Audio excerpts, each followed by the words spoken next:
Welcome to the GLAC studio. This is Gomathi, Siva Sankaran, founder CEO, the guiding light art company building bright futures through art. We are now in the season 2, 7th episode of the GLAC What Next series, Change Management in Practice. Today we are going to discuss change that is uncalled for, but it does happen at a personal level. How do we cope with certain changes that aren't planned for? How do we resolve and find our way out? How do we enlighten and inspire people through our experiences, come what may? We are going all the way to Florida to meet Joshua Perry, an optimization strategist and healthcare coach, former pro BMX athlete, and a multiple brain tumor warrior. Without much ado, let's get on to the show and meet Joshua Perry, try to understand change management from his perspective. Yeah, and there's no quote unquote right or wrong. No. And that's something that I've come to learn, is to take away the judgment and try to do your best moving forward with the learnings. And it's easy to go back and reflect, and I could have done this better, I could have done that.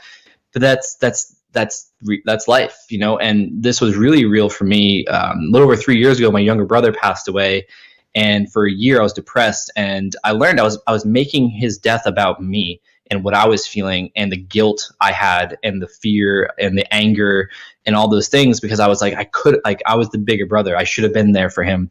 And I was reflecting on so many times where I was overwhelmed and stressed and starting my business and transitioning from BMX and athletics to business and coaching and speaking and writing. And I was times where I was so stressed. I was like, no, I can't hang out. I got to do this. And how I wish I had those moments back. And it took me a while to rid myself of that, and to really embrace the what I believe is we're only always doing our best with the resources we have available to us at the time. Our mindset is the biggest resource we have, and oftentimes the learnings come afterwards.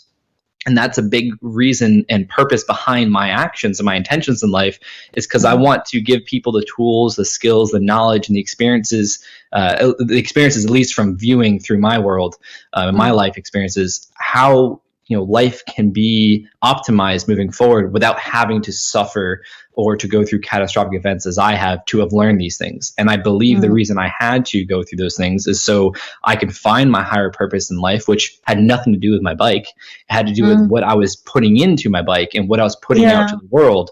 And I want people to learn from my experiences and to live the most fulfilling life they can from a healthy and happy perspective and that's not to say people aren't going to go through hardships and challenges, but in my mind, I want to equip people, especially the younger generation, with things that would have served me in a more empowered manner if I had known them then than I do now. And it took me a while to get rid of that thought of like, oh, this could have been done better, especially my career in BMX. Just learning how to regulate my central nervous system around thoughts and what I was feeling and how that influenced behavior.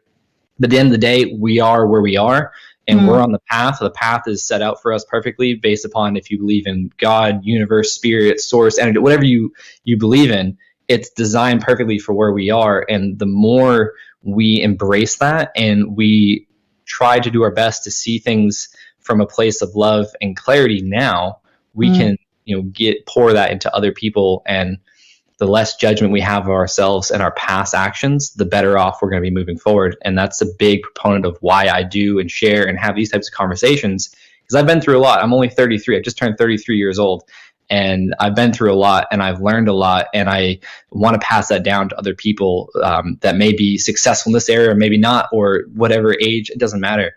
I want to be able to share what I've learned and experienced in my own unique way so other people can live life from an empowered state of being, rather than feeling like we have no control in life. I understand that, but having more of a sense of control in the moments of how you at least, present yourself to the outside world, whether that means your friends, your family, strangers, or however you show up.